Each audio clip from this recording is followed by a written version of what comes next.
thank you all for coming. This talk is called Making Things Less Scary with Visualization. The link to the slides are there on the screen. There'll be a link at the end as well, so if you want to kind of write it down at the end, you can do. So who is this guy sitting before you? So my name's Sam. I'm a kind of senior software engineer during the day, mostly back-end stuff. My handle basically everywhere is Sam Who with one O, but on Twitter it's with two O's. And if you want to experience some of my life's pain, look up the account Sam Who with one O and just despair. I want to know. it's a person that made their account like 12 years ago, and they have one tweet, which is "Why am I here, lol." Oh no. Yeah. And I've tried tweeting them. There's no reply. So yeah, extreme despair. And throughout 2023, I wrote 4 blog posts, which kind of in and of itself is not a huge achievement. I've written a lot of blog posts for the last 10, 12 years, something like that. But I took a real shift in strategy. At the beginning of the year, I decided to try my hand at a very different way of writing blog posts. You also notice that one of these things is not like the other. We'll talk about why a little bit later on. Before we do though, hands up, anyone know who this guy is? No.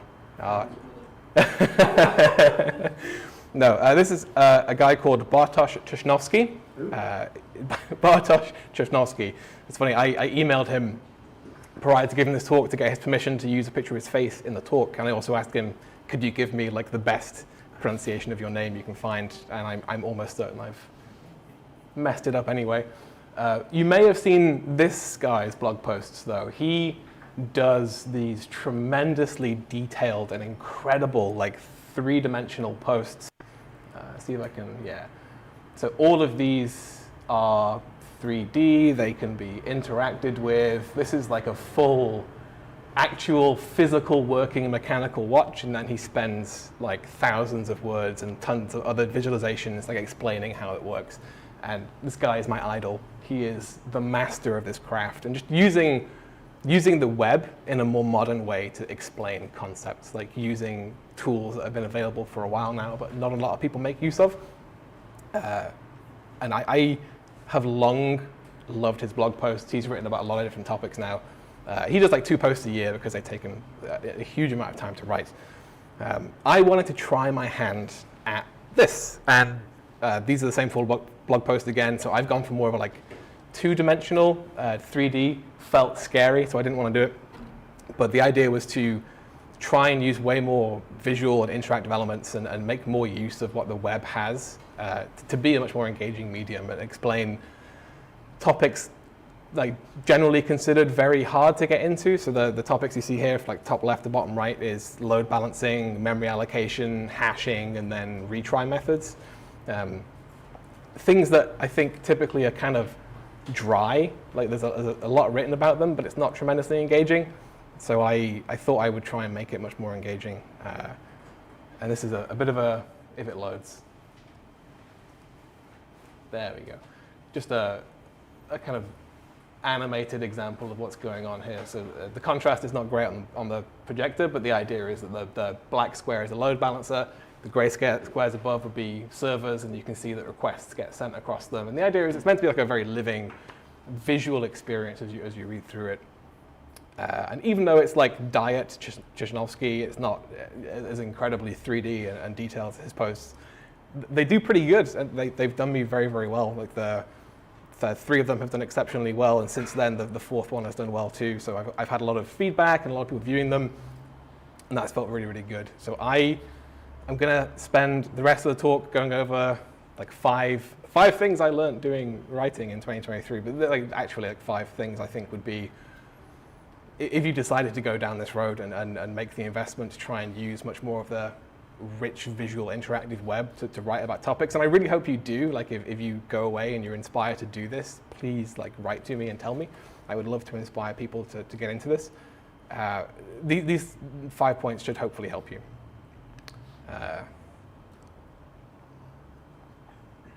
So the first point, modern JavaScript good actually, in surprise news. So what you're seeing here is I'm scrolling through the very first blog post that I wrote, just the JavaScript code for it. So all the 2D animation, all the kind of rendering of stuff into canvases and things like that. And it ended up being like a 1,700 line file. And there was an ideology here. So I said in the very kind of first slide, the back-end engineer by trade, the front-end scares and confuses me. Very kind of grumpy, dislike all of this JavaScript nonsense kind of guy. But what I wanted to do originally was have this kind of purity. Like I wanted people to be able to go in, view source, look at the JavaScript, see the code, be able to understand what's going on.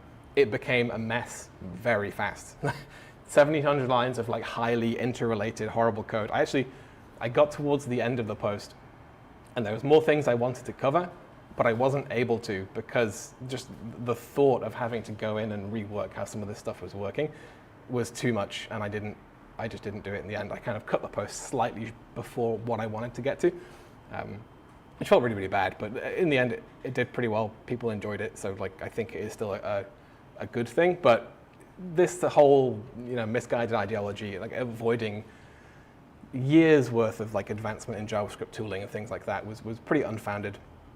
I ended up using Bun to get around all this stuff. So after the load balancing post, I knew I didn't want to go down that road again. I wanted to be able to do things like use TypeScript, and I wanted to be able to pull in dependencies from NPM, which I had kind of been doing. So the load balancing post does have some dependencies, like Plotly, for example, for writing graphs and things like that.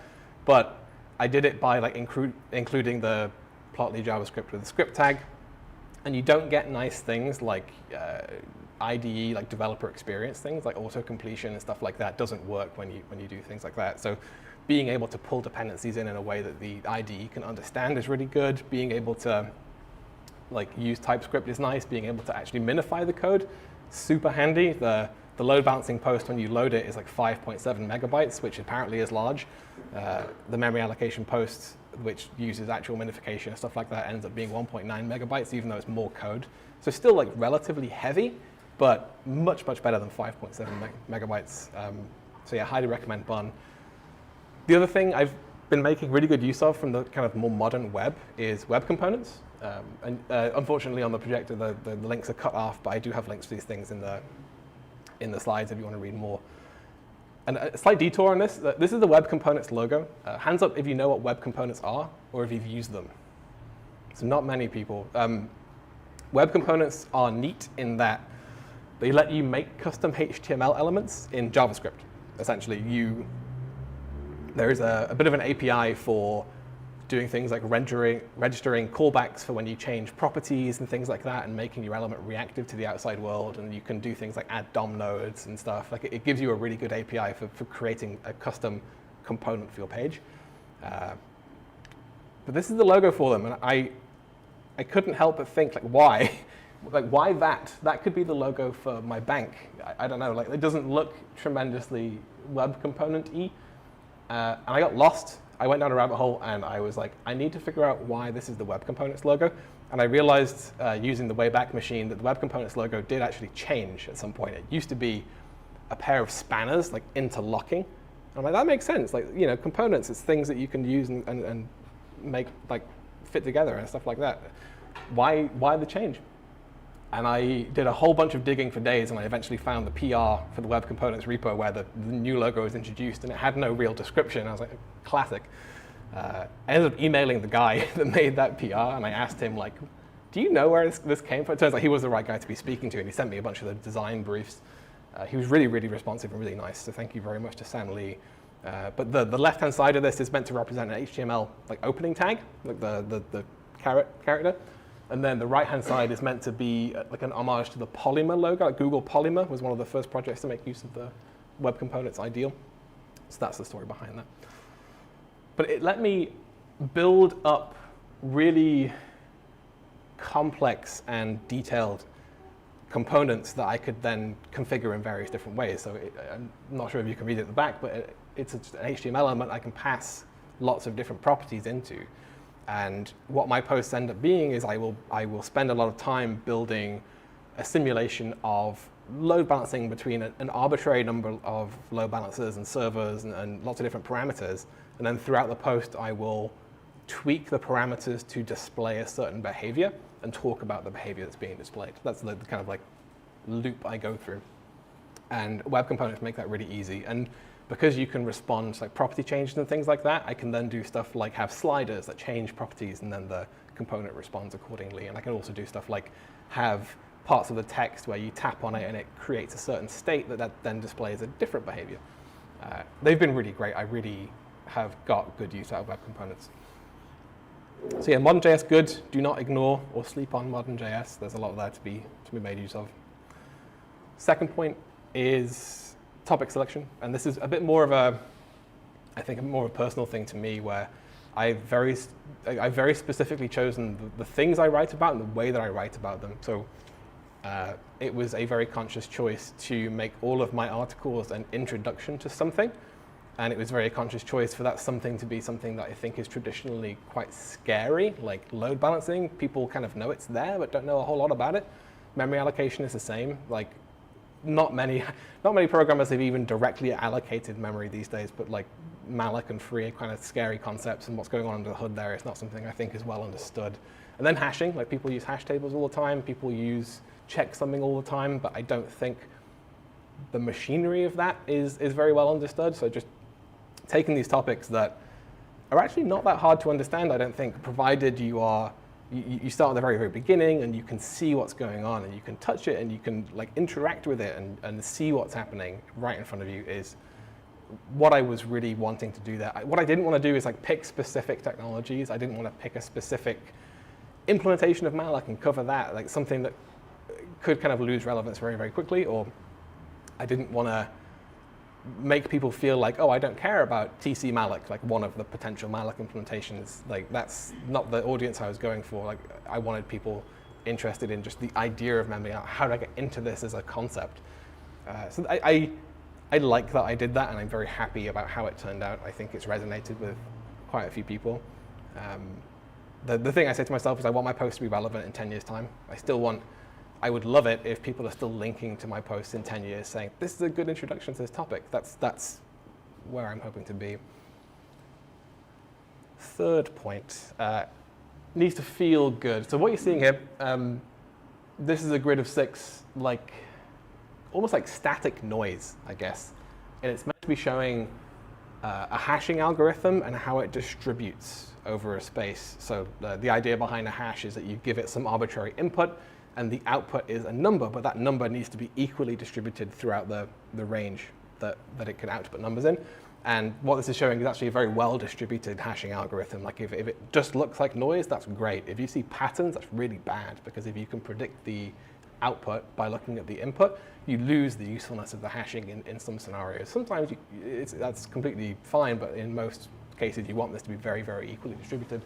But what you'll notice, having seen that a few times now, is that the more of them that are going, the worse the frame rate is. And it got really, really bad. This is one of the first iterations of this that I did, and it wasn't well optimized, and I hadn't really thought too hard about it. And it just felt horrible to click on them. And I would like, regardless of the device, regardless of the browser people are using, everything should always feel good. It should feel good to click on these things. It should feel good to interact with them. Everything should be smooth, and it should clearly like show what it's meant to be showing. So this is an example of something that doesn't feel good. And then the second thing I'm going to show here is that this also doesn't feel good. So this was on my, again, post about hashing. So this is meant to be showing how hash tables work. Very, very briefly, hash tables will take the key, hash it, pick a bucket to put something in, and the bucket is just an array, usually. And then it will put it there. And the idea is that the hashing can reduce the search space. So hashes get their performance through just reducing the search space into lots of different smaller lists. And I'm sure there are people who are like, but modern hashes do work a bit differently, but this is a good illustrative example. This sucks for a whole bunch of reasons. And I was very happy with this when I first made it. And I showed my wife, and I was like, look at this, how cool is this? And she's like, no, that's like, I don't understand what's happening. You kind of have to understand what hashes are to know what's going on here. Like once you explain it to someone, it's like, oh, okay, that's what's happening, which defeats the purpose entirely. That's not what I was going for. The other thing that sucks about it is once you've clicked on a button, things go at a very predefined pace, which is really not very accessible. Like you're partway through reading something and it just flies off the screen. And that's terrible. It's a really horrible experience. And then you can't do anything until the thing that's happening has finished. So you're kind of gated on the speed of its go, which may not be the speed you want it to go. This was a really humbling moment for me to learn about just making things accessible, making things that people can actually use. Completely sucks. Very happy that I did it because I learned a ton of things about how things shouldn't be done and how things should be done. But this was not it. Let's look at some good things. I'm pretty happy with this. This is showing something called the avalanche effect, something you want in a hashing algorithm. And if you imagine your hashing algorithm, it takes like an arbitrary sized input, like a byte array or something like that, and it will output a fixed sized integer of some kind. Like MD5, for example, is always the same size, SHA-1 always the same size. These have a fixed space that they produce output in. And for every individual bit that changes in your input, the output, every single bit should have a 50% chance of changing. And that gives you this good equal distribution if there is this like good avalanche effect, as they call it. And what it's showing here is every click you do flips a bit in the input, and then you get this like I tried to do like an airport sign, like a split flap shutter thing, like, and spent way too long on failing to do that before deciding to do something simpler that I think just makes the same point. It's just nice to, I think it's nice anyway. Tell me if I'm wrong, to just see them like change like in that nice kind of wave, and then you see the red ones are the ones that didn't change, the green ones are the ones that did change. And it's a nice way of just seeing the avalanche effect in action. And again, this is for a good hash function. A bad hash function has very few things changing typically. And then the hashing post, and I realize now I'm focusing very heavily on the hashing post. I learned a lot of things during that post. This is the actual visualization I ended up going with for showing how that bucketing with hash tables works. And the information is always available to you. Like every time you click, something changes, but between clicks, nothing happens. People can go at the speed they want to go. It's also possible to go at a very, very quick speed as well. Like you can click as fast as you want. Like if you're just interested in like, ooh, cool thing, move, you can do that, and that's fine. And looking back at this, when I was making this slide, I was like, why didn't I make it such that the squares come in from where you click? That would have been really good. I should go back and change that. But no, I was really happy with this. I think combined with the text around it, I think it does a good job of explaining how hash functions work. And then just some examples of some of the text as well. Something that I struggle with personally is like long, like multiple paragraphs of quite dense text. I found quite challenging. So in a lot of the writing that I do, I try and break up text with, so in the slide I show like tables. This one here, this little dog character is something I stole from a guy called Amos who runs a blog called Faster Than Lime. He has a bear. I decided to go with a dog. But the idea is the dog serves as a bit of a proxy for the reader. So if there is a section that finishes and there is a question that I'm anticipating from the reader, the dog asks the question, and then I can respond to the dog. And it feels a little more back and forth. It feels a little bit more like the reader is represented. But I'll go a little bit more into the dog later on. There's more to say about him. And the last thing I'm going to say in this section is that colors I find are very important. I have purposefully chosen slightly childish colors, like lots of primary colors. Vibrancy was important to me because the purpose behind this is to take scary topics and make them less scary.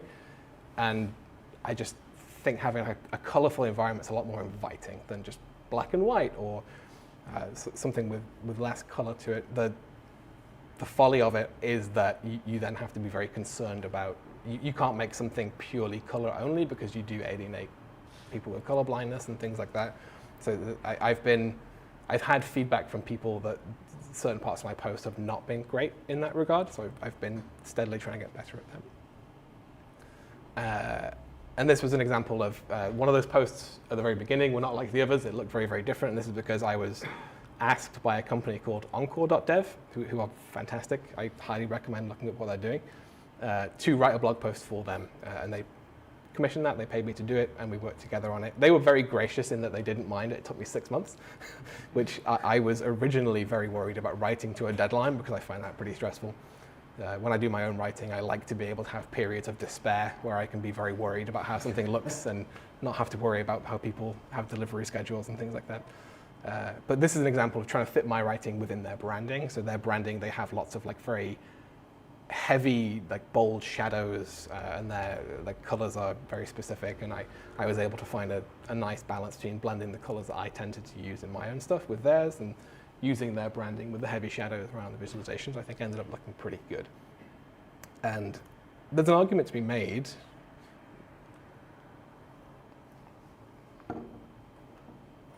It's like function over form, and like, why do you care so much about it looking good? And I think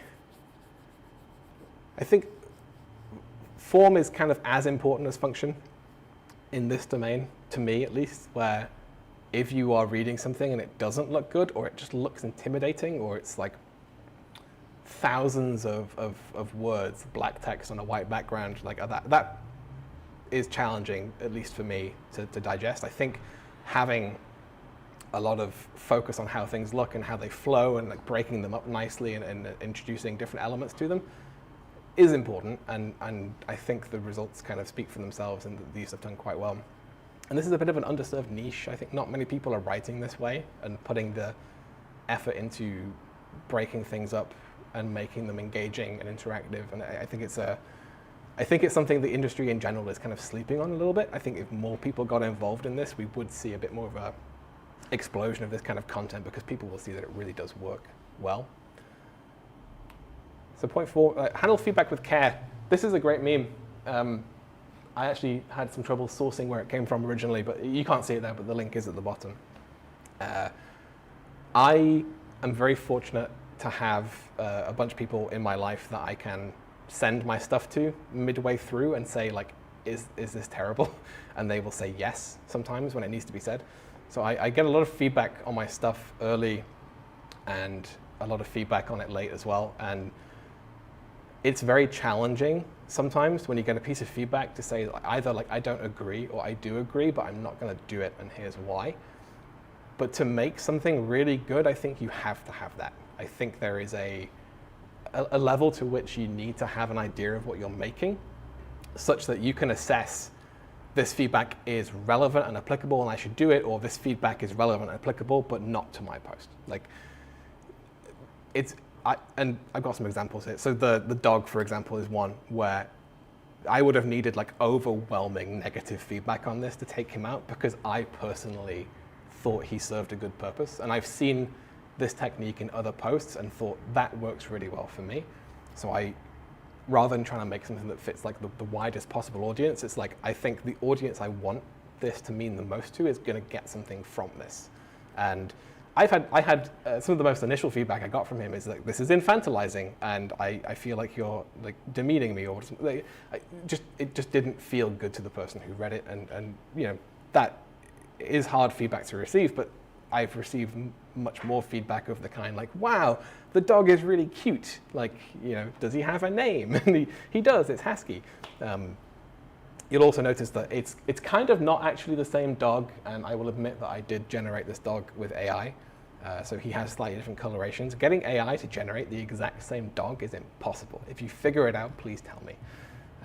But I think he is similar enough that people associate him as the same dog. And in some of my posts I'm working on at the moment, there's actually a second dog, whereas this dog is like a proxy for the reader, asking questions the reader might be thinking about. The other dog that I've found a purpose for is a dog that kind of knows more than me. So if I'm looking stuff up in the process of writing about something, if there's something I didn't know or I made a mistake about, then this dog is the person that knows that rather than me. So trying to represent different, like, it's okay to not know these things, and ask for help from people. I also got feedback on this.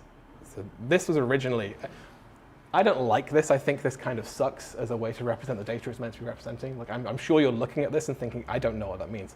This is two different load balancing algorithms, one in red, one in green, and how that load balancing algorithm performs in terms of in terms of different percentiles of latency over time when receiving the same load. And it's just not very nice. Like, it could be, I think there's definitely better ways of representing that data, and it's one of the things that I have been learning as I go through this like visualizing things on the web journey. Like visualizing data is a real skill that I don't currently have a good grasp of, so learning how to do that is nice. This started life with all 6 lines a different color, and I got feedback that that's confusing. You should make it such that each load balancing algorithm is a different color because the percentiles are kind of self-explanatory. Like the highest percentile is always going to be at the top. I was like, that's great feedback, thank you very much. And I implemented that, and then I released the post, and I got like 3 or 4 people very soon saying like, wow, it's confusing that these are all the same color. You should make all 6 different colors. And I was like, there's always going to be situations like that where you will get flip-flopping feedback, where some people will prefer A, some people will prefer B, and you just have to kind of make a call on which one you do, and kind of go with your gut. Like I'm still, of this like type of visualization, I think this colorization makes the most sense, more than 6 unique colors, but if I did this again, I would try and find a better way of representing the data anyway. This is the last one, so 0.5, so like do it because you enjoy it. This, if you haven't seen it, there is a YouTube link at the very bottom, and there'll be a link to the slides at the very end. Was a kind of 5-minute short film called Nuggets, and I was tempted to play it, but I won't play it. That'll be very awkward. Where this little like duck bird creature will eat the first nugget, and the whole screen goes golden. He can fly. It's amazing. He's having the time of his life, and then he eventually comes back down to earth, and then he continues walking, and he finds another nugget, and he eats that, and he gets a very similar response. But as he eats more and more nuggets, you find the response is less each time, and the like normality gets gray and dark. And it's a very like on the nose metaphor about addiction.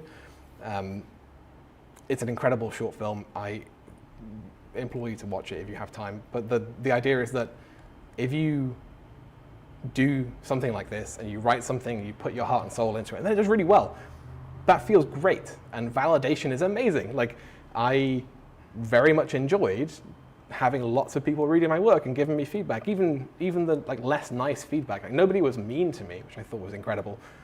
But I got some feedback that was like, I've seen this covered better elsewhere. And I was like, okay, that's good. Even like that, it still feels good. People are recognizing your work. And I did feel myself having this reaction where the second post I wrote after that one, I had this like, I need to top what I did previously. It needs to be better. If it isn't, that's a failure. And that's not a good way of thinking. And I think people do fall into this way of thinking, especially now that we have much more like independent creation of all kinds, like video and books and blog posts. There's a lot of people that if they don't continually beat their records, continually attain more success, you find that the success replaces the original joy of what they were doing. So I think a lot of people will originally start out making videos or making blog posts because they love it. Like they have something to say, they have something to write about. But as soon as they get validation, the joy of that is replaced by the validation, and it never ends well. People burn out all the time. So I think there is a cautionary tale of trying very hard and very consciously to not allow yourself to be drawn into the numbers game and just constantly try and do better. I also have a comment here in my show notes that like content is getting weird at the moment. Like I think content started to get really weird with ads. Like ads create perverse incentives for content. And then now we have AI that creates even weirder perverse incentives for content. But I actually don't think it's a bad thing. I think it creates more demand for actually very good, very thoughtful content. And that so far has been the case with the stuff that I have been writing. That's it. Thank you very much. The link to the slides is at the bottom, which you can't see, which is wonderful. But it's samwho.dev/slides/less-scary.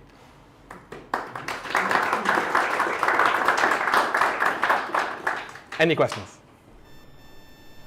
See that address on the wall, man? Move it on a little bit, so. Yeah. Easy. It should be. Can I If you on full screen? And then bear with me. I I'll got stick it this. on the meetup chat anyway. There we go. Cool. How do you Yes. process a couple of 100 trillion entries in 3 hours? I started by doing it wrong. So I wrote a Python script that would just hash in a relatively naive fashion. And I ran that on every machine I had available to me, including a couple of friends' machines, and was making very slow progress. And another friend of mine was like, why are you doing this? It's silly, you should be using Hashcat. And I was like, what's Hashcat? And it turns out there is a program called Hashcat that it's typically used for cracking passwords for like red team kind of work. And you can essentially pass it a bunch of flags that says, take, filter, which is like a pattern for generating input. So I was like, basically every single 8-character string, and hash it with this hashing algorithm and output the ones that match this hash value. And it was able to do however many it was, like trillions in 25 minutes on the single machine. It was crazy. Yes? You covered doing it because you enjoy it, but do you have any trouble with motivation? Yes. If something's taking you a month or 6 months? Oh yeah, absolutely. Tons of trouble with motivation. So like, I'm a dad as well, so like free time is very constrained as it is. But there will be periods of many weeks where I will just not do it, and I won't feel like it. Like in my evenings, I'll have had a challenging day or something. Actually, just today, the company I work at had a production data integrity incident, and I was like, I got off that, and I was like, I have to give a talk. But like, some days you just don't feel like it. I just don't do it. And as I've gotten older, I've learned to listen to that much more. Like if I'm not feeling like it, I'm probably not going to get a lot done anyway, so I may as well just like veg out on the sofa or something. So yeah, definitely have problems with that, but I find it's quite cyclic. Like it does always eventually come back, and I guess I'm kind of lucky in that regard. Do you have any tips on what it is? Because you have to have that first try back again. Yes. What do you It's do? been very motivating to have people doing the same thing to talk to. And I only actually have one person, shout out to Kai. He is writing blog posts in a very similar style. I wish I put a link to his stuff in here. I'll try and find it later on. But he's doing more mathematical posts, but he's doing it in a very similar style. Like he's building interactive visualizations, and he is using different frameworks to me. So he uses Three.js, where I use a thing called Pixie.js. So we have similar problems in different frameworks, and it's always frustrating if his problem's easier to solve because Three.js has got something for it. For example, you can't, this is a really annoying thing, all of my posts use CPU rendering, which is a detail that never actually matters typically, but sometimes it does, because you can only create so many WebGL contexts in a single browser tab. So when you do WebGL stuff, you need to create a thing called a context, and it's what allows you to draw to the screen. Every single component I make is its own context. It creates its own canvas, it creates its own GL context. You can only have like 8 of those on low-end devices. So what I ended up finding was that while it was fine on my device to have 25 different visualizations on one page, low-end devices just crash when you get past the 8th one, or they unload the early ones and they don't come back. So that was really frustrating. And Three.js has a really nice way of solving this, but Pixie.js doesn't, because Pixie.js is typically used to games where you just have one full screen drawing canvas. It's as far as I can tell, fairly unusual, the use case that I have for it. So I end up having to do CPU-based rendering, which typically doesn't matter. I've never run into a problem with it so far, but it would be nice to be able to leverage the GPU and do less work on the CPU because it has less of an impact on battery and stuff like that. I have forgotten what the question was. Motivation tips? No, not really. It comes back around. Having people, Some new cool tech. having people in the same space to talk to and whine about things that are going wrong has helped me, and it might help you as well.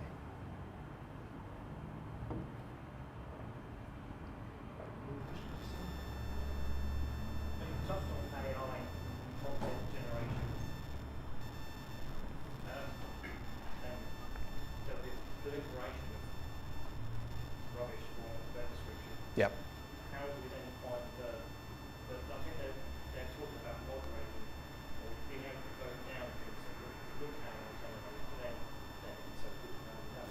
So how do we find something that's not AI? Don't know. Yeah. Next. Sorry, I really don't know. I would hope things like sites that allow user upvoting, you would hope would kind of sort the wheat from the chaff and whatever, but I think there will be always things that get through. Generally, I think it will end up being a good filter. Things like Reddit, Hacker News, anything with a voting system should be a good filter in theory, if it's not gameable, but a lot of them are. One thing an article about young people being convinced of things that don't exist because it's clickbait. Yeah. They just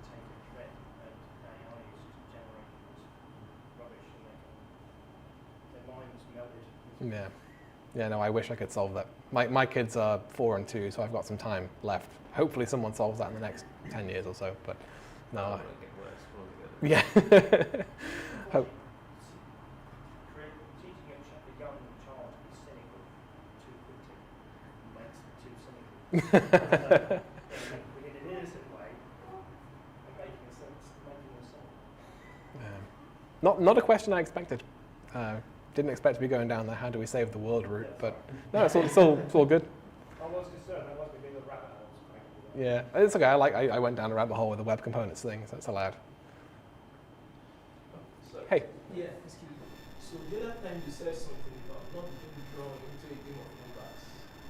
I'm sorry, what was that? You said something about not being drawn into the game of numbers. Yes. Yes, so I would just like you to clarify more on that because in my own opinion, when it comes to content creation and visualizing stuff, just like you explained to us, you also have to take the numbers into consideration because that's where analytics come in. And when you start comparing numbers and look at what you are having before what you are having now, it might give you an insight as to what you are doing wrong or if at all there's anything you are doing right. So maybe I don't really get, okay, let me just say I don't really get what you mean by not drawn into the game of numbers. So I would like you to clarify. Yeah, no, I hear you. I think I'm probably quite privileged in that I don't rely on this for like an income or anything like that. So I have the ability that numbers I don't need to make good numbers to make rent or food or anything like that. Like if you are doing full-time content creation, the numbers are just critically important, and I understand that. If you are, but there still exists this problem where if you're producing content and you're following what does well and what appeals to the widest audience, I think you necessarily lose the soul of what you were doing, I guess, like to put it in a kind of wishy-washy way, but like what you're doing that makes you unique probably doesn't appeal to the widest possible audience. And as you appeal to the wider and wider audience, you lose what originally made you unique. And I think that is an unavoidable thing. And I think if you look at like really big YouTube channels, you will find the massive ones, like they're not tremendously unique. Like they tend to have very, very high production value. They tend to have teams of people to make the content pretty good quality.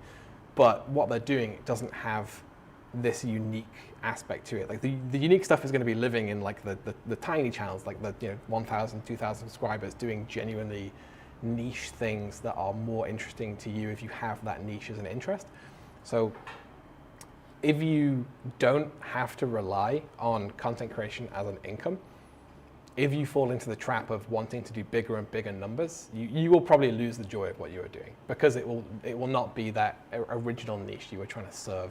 Like I know what I'm writing about will never be mainstream. Nobody, like I'm never going to get like 20 million people reading about hash functions. Like it's just not going to happen. And I shouldn't be aiming for that really anyway with the content that I'm making.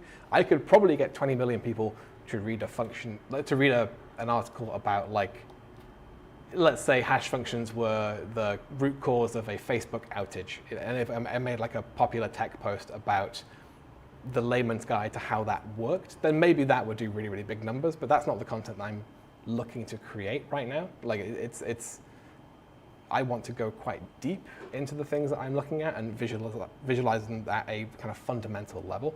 And if I was playing the numbers game, I would lose that entirely because that will never do big numbers, I don't think.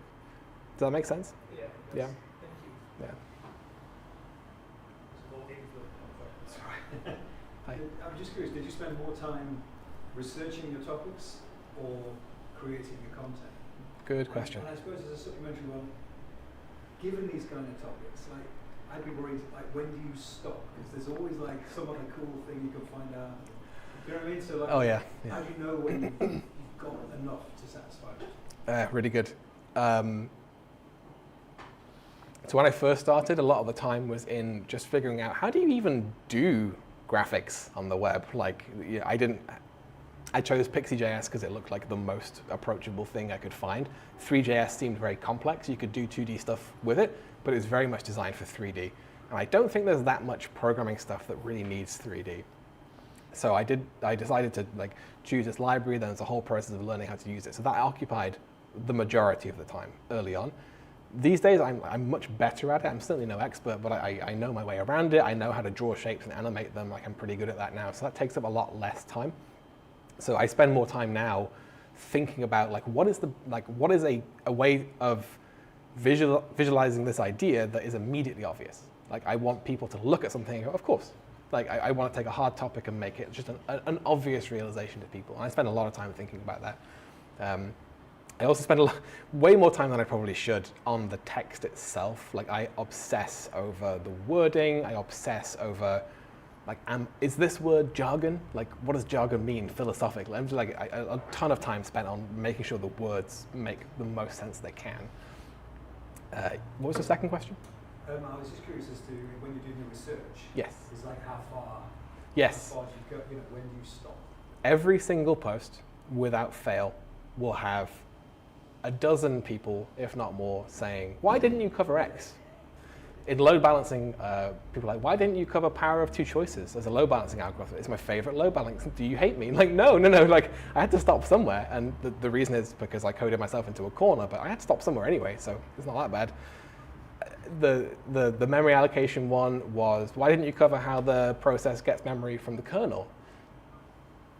I don't know. I had to stop somewhere, I suppose. And also, it's not relevant to whatever.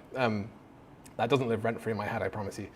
I think there is a point where articles get too long, and people will just look at them and go, nope, that's way too long. And I think that is at around 20 minutes. And that is a rectally derived figure. I've not done any research on that. I just think, like, for me, roughly 20 minutes is a good length of time. I can fit that into, like, my kids are not bothering me for 20 minutes. Maybe I can read something. What do you do? That's incredible. I tend to read. 20 minutes? 20 What do you do to them for 20 minutes? It doesn't happen that often, but sometimes, yeah. So I have a nice, the reading list grows faster than I can read it, and it always will, but I don't have a good strategy for deciding where to stop. I tend to overwrite and then cut. So I very rarely struggle to meet the rough, like, 20-minute-ish thing I'm looking for. And I tend to cut by commenting as well. So, like, if you look at the source of my post, you do find some of my cut content. I thought that'd be a nice little Easter egg. In the memory allocation one, I actually did a whole breakdown on how DL malloc, Doug Lee's malloc, works, which ended up just sucking. And I just like, no, I'm not going to include this. It's terrible. But it's still there. You can still see it. So yeah, no good real, other than like 20 minutes, like roughly-ish. I want it to be something people will actually read. I don't want to write like an hour-and-a-half blog post that covers everything in perfect detail, but nobody will actually feel confident enough to read it. That's part of the point, isn't it? Like, it's supposed to be scary things less scary, and an hour-and-a-half article is terrifying. To me. Yes. How far in advance do you come up with the ideas for what you're going to write? Oh, like 11 years. What's coming up next? Oh, I can't tell you that. Or can I tell you that? How far in advance? Like, some of the ideas, like, years and years and years and years. I wanted to write about load balancing for many years. I found it fascinating. Anything that has complex outcomes from simple decisions is very, very interesting to me. Load balancing is one of those, and it's something that's very easy to get wrong as well. Like, you can very easily write a load balancing algorithm that's catastrophically bad, but only in niche circumstances. But as soon as you hit one, it'll be unrecoverable forever. So I found that fascinating. I wanted to write about that for a very, very long time.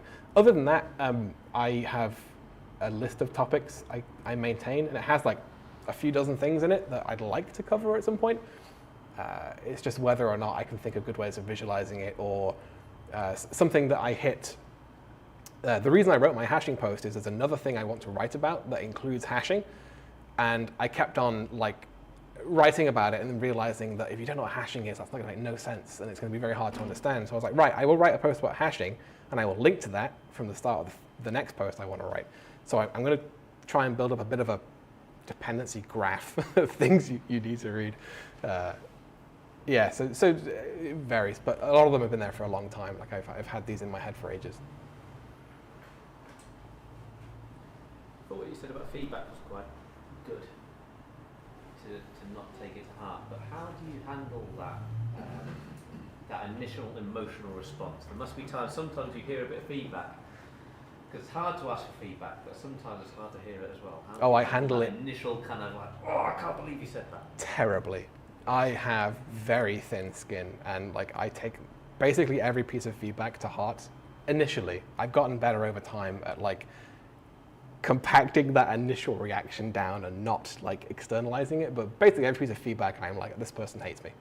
That's it. That's the end. The thing I found harder is telling people that I will not be using their feedback.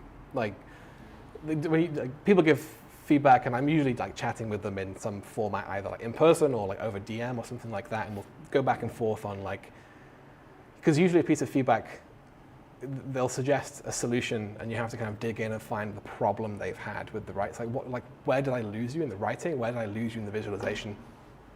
And digging into that and eventually getting to the root cause and being like, it sounds terrible, but it's like, it's probably more of a you problem. I don't know. Like there's some things that have come up where I'm like, I don't think that will be a net positive. And like, that's a gut feeling that could very much be wrong, but it's my blog, so screw you. Like, I don't know. I don't have good advice. I've had some very hard conversations with people where we've disagreed on like some piece of feedback, and it's been like, look, I'm not going to include it. Like, I do really appreciate it, but I personally think it's fine the way it is. And like, it's not cost me a friendship with anybody yet, I suppose, but like, it is a tough conversation to have with people. So yeah, in short, I don't handle it great, but that's good advice in itself, getting better. To know, actually, no, this is mine. Yeah, you know, it is. I would Yeah. bend with the wind, I think, Yeah. would be my danger. So. Sorry, there's a question over here. Yeah, I just had to, firstly, before my question, if you're getting bad feedback and you're getting good feedback, then whatever it is you're doing is good because you're evoking emotion. Mm. So good feedback and bad feedback are always good. Yeah.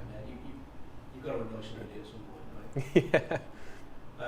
You said you're not chasing numbers, you're not doing it for a wide audience, you're not doing it for notoriety.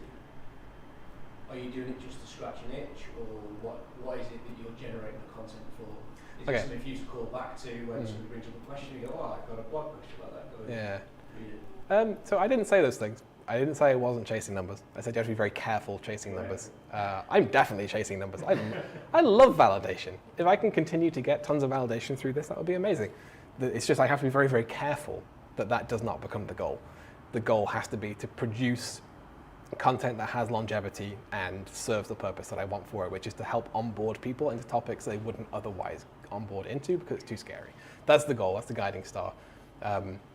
Also, like, not chasing notoriety. I'd love notoriety. Like, I would love to, like, you know, ride the back of this into like conference talks and things like that. That would be great, but it isn't necessarily the sole goal. The sole goal is what I would love to happen is for, in like 15 years time, for like there to be some breakthrough in memory allocation that increases the speed of programs by loads. And for that person to say, yeah, I got into it through this blog post by this guy called Sam. Like, I would love to onboard people into these areas and breathe new life into stuff that is typically not covered by the enormous new wave of junior devs coming into the field because it's typically not been approachable. Like, that's what I'm going for. If you're moving over to a better framework and you do NPM packages, you need to build your own NPM package now to do all your visuals with. Yeah, so I do have an NPM package. Something Pixie.js does not do very well for me is lay things out on the screen in like a declarative way. So the load balancing post, everything is positioned very absolutely, which does not work well if you want to make something responsive or like work on like very small and very large screens. So I wrote my own library for saying, I want to divide the screen up into these sections, and then it responsively reconfigures itself depending on the screen size. And I open sourced that. I'm pretty sure I'm the only person that uses it, but it's a part of the code I have written that felt generally applicable, so I thought I'd separate that out into a package. Yeah. I'm curious. Could you make a career out of this? I mean, you know, you say that more people should write like it, and it is compelling. I mean, I looked at the load balancing one, and it's beautiful. No, it's really, really Thank you. nice. And you think, yeah, God, I'd love to create that kind of content, but if nobody's going to pay it, apart from for love, you know, Yeah. do you think, I mean, are people out there doing this for a career, or is it... A few, I think. Julia Evans, jvns.ca, she makes similar content, I think. It's not quite the same, but she does a lot of like static visual stuff, like magazines and comics and stuff like that. Her content is phenomenal. Highly recommend looking that up if you haven't seen it. She makes a living from it, I'm pretty sure. I think she makes most of her living through the kind of selling physical copies of the work that she has done, which I own a few copies of.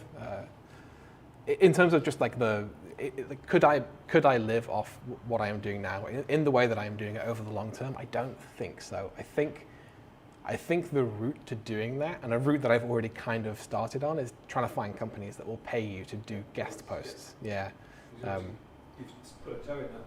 Yeah. So I'm really thinking you could make an actual, this The- is my job. It's less than minimum wage. Okay. Like when you like think of the hours I put in versus what they paid for, no, that's not going to work out. I think it will always be.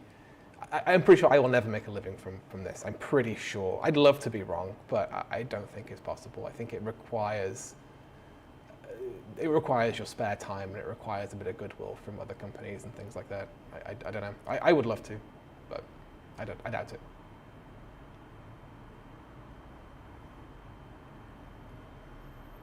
All good. Thank you very much. Thank you very much, Sam. That's brilliant.